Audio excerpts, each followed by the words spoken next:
Welcome to Becoming is Messy, where we dive deep into the journey of survival, transformation, and everything in between. I'm your host, Meghann Dawson, here to share the honest, unfiltered stories behind my own process of becoming. Life isn't a pretty and perfect straight line, and neither is becoming the person we're meant to be. Here, we embrace the ups, the downs, and all the beautiful, chaotic, messy moments that shape who we are. Whether you're in the thick of change or reflecting on past transformations, this space is for real conversations about what it means to grow, stumble, and rise again. So get comfy, settle in, and let's get messy. Hello, Messies. Today's episode is for anyone who's ever felt an intense connection and quickly thought, this has to be something special, right? If you've ever built an entire emotional universe around someone after one deep conversation, one spark, one text. If you've ever felt completely consumed by someone, like they lived rent-free in your brain and your heart raced every time they texted, or didn't. If you've created entire future plans in your head after a deep conversation or a flirty smile. If you've felt high off the possibility of love, only to crash into anxiety the second you felt distance. Welcome. Pull up a chair. In this episode, we're talking about limerence, something I didn't even have a name for until a year ago, even though it's shaped my relationships for decades. And let me just say, once I had the name, I could finally confront my own obsessive behavior. So what is limerence? Let's break it down. Limerence is that obsessive longing for someone you feel deeply connected to, even if you barely know them. It's not just a crush. It's not just attraction. It's an emotional, mental, and sometimes spiritual fixation. And the wildest part? Most of the connection is happening in your head. You replay every conversation. You might analyze every emoji. You live for their validation, and when you don't get it, you feel like you're crawling out of your own skin. Sound familiar? Yeah, me too. And for years, I thought these interactions were special, often because I thought I was just somebody who felt so deeply, somebody who connected to people in this rare soul-level kind of way. But the truth, what I was calling connection was often obsession. All throughout my adolescence and well into adulthood, I experienced moment after moment that felt like fate. Like magic, like I just met someone who finally got me. But if I'm being fully honest, most of those connections weren't grounded in reality. They were about fantasy, hope, the possibility that this person could finally fill the void that I didn't know I was carrying.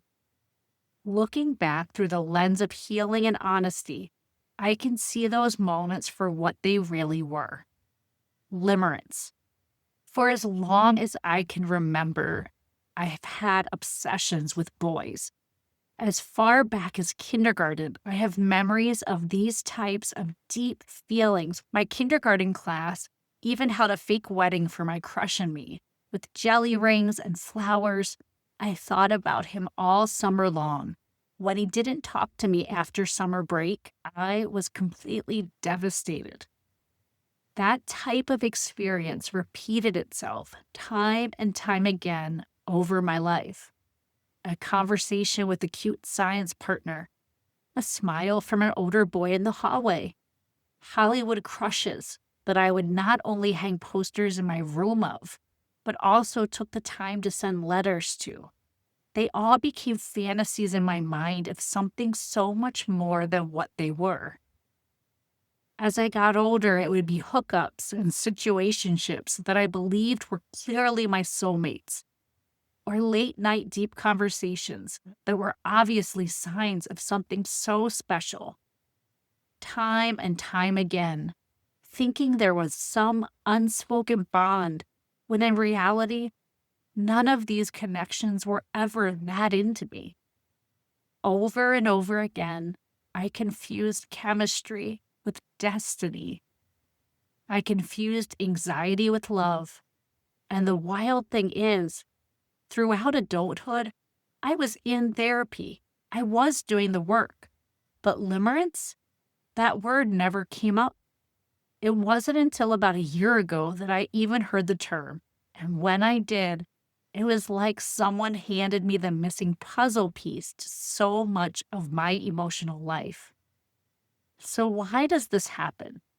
Why do some of us latch on to people in this way?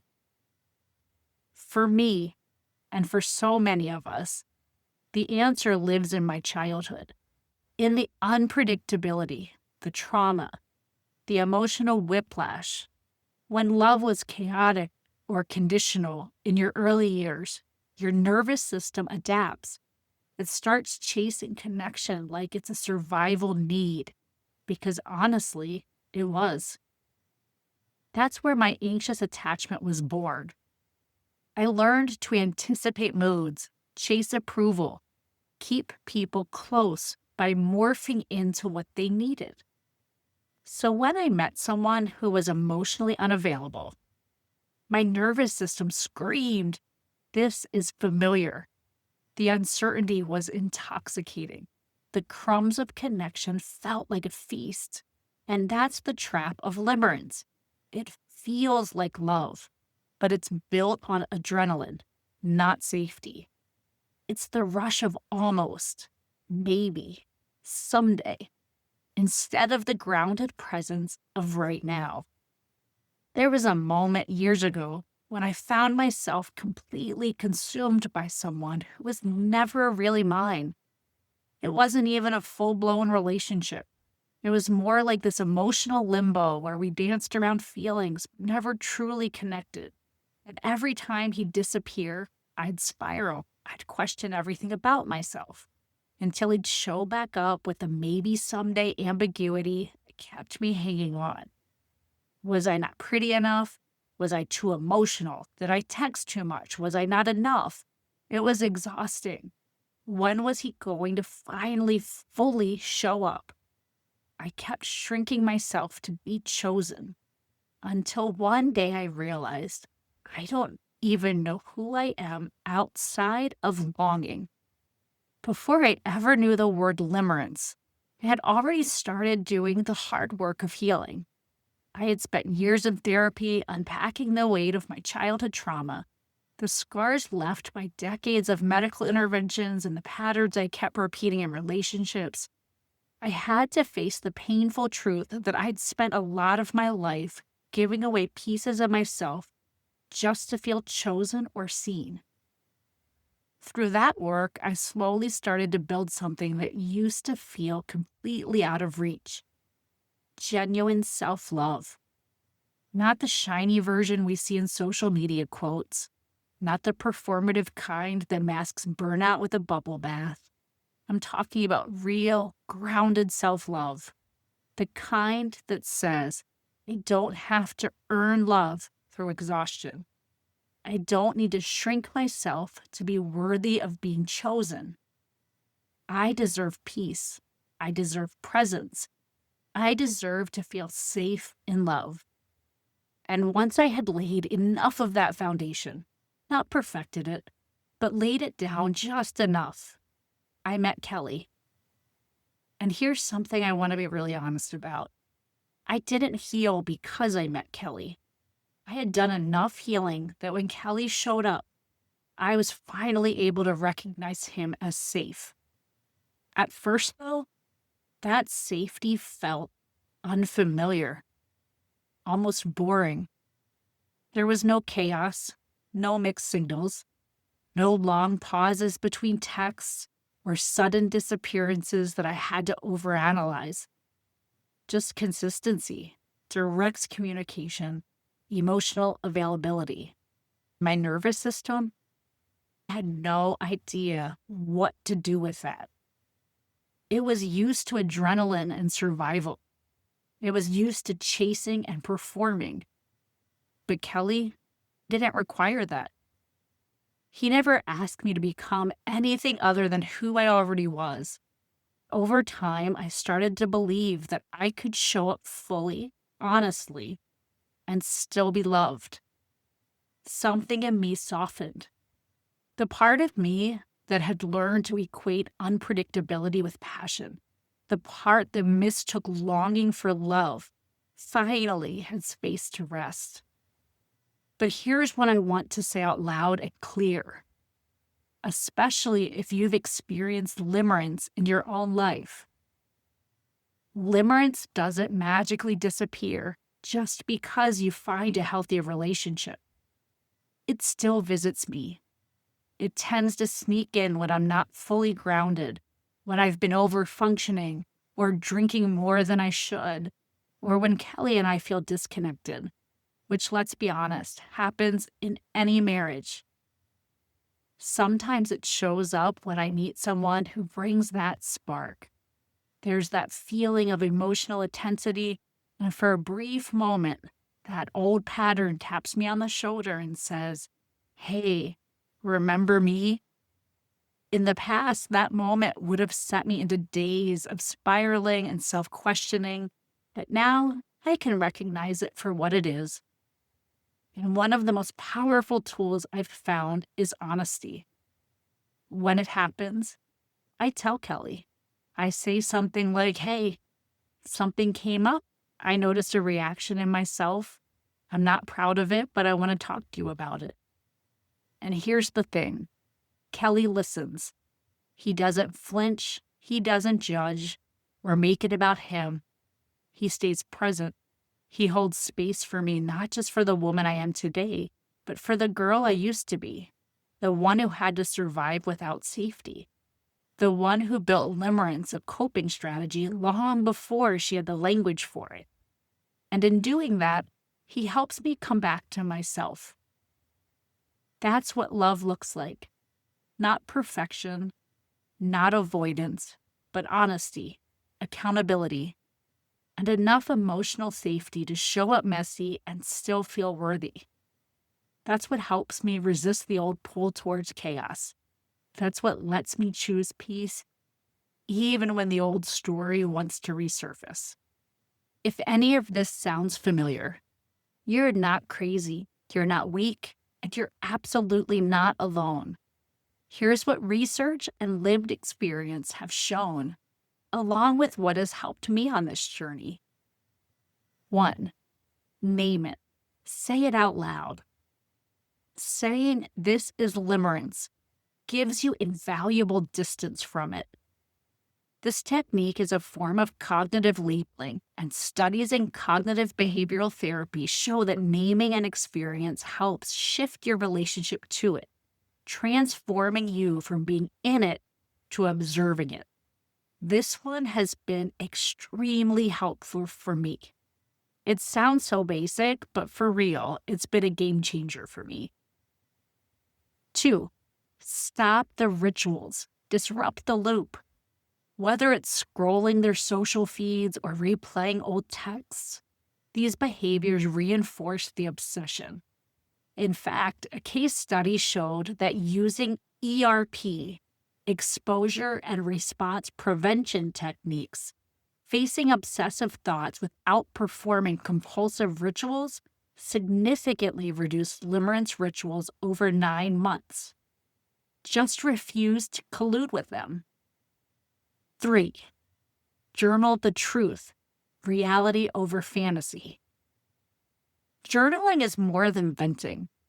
Therapeutic writing, especially techniques like the Pennybaker method, has been shown to reduce stress and anxiety, depression, and trauma by helping you process what's real versus what's imagined.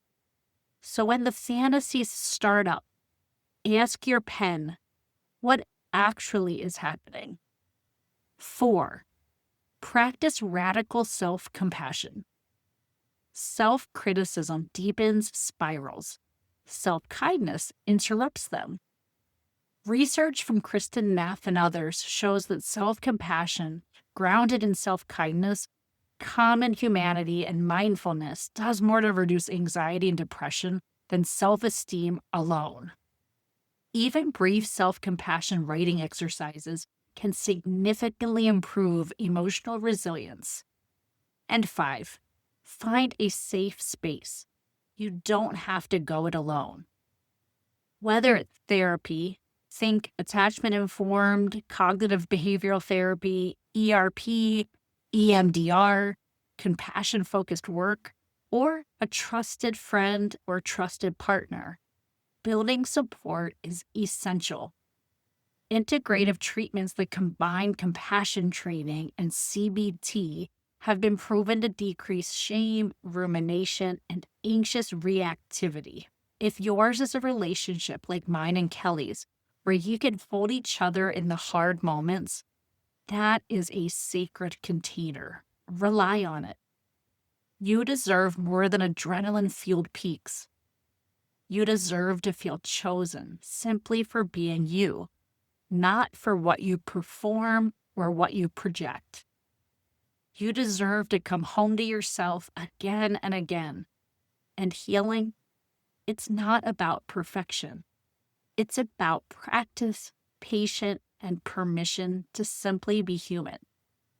Thank you so much for continuing to follow along with Becoming is Messy, for letting me tell the truth out loud, for reminding me yet again that we are never alone in our mess.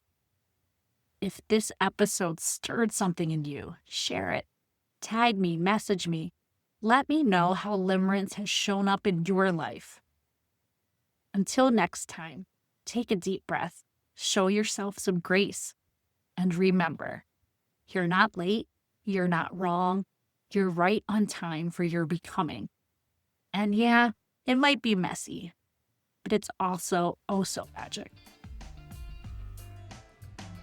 Before we wrap today, I want to invite you to be part of the Becoming is Messy community. Subscribe to the podcast so you don't miss a single episode.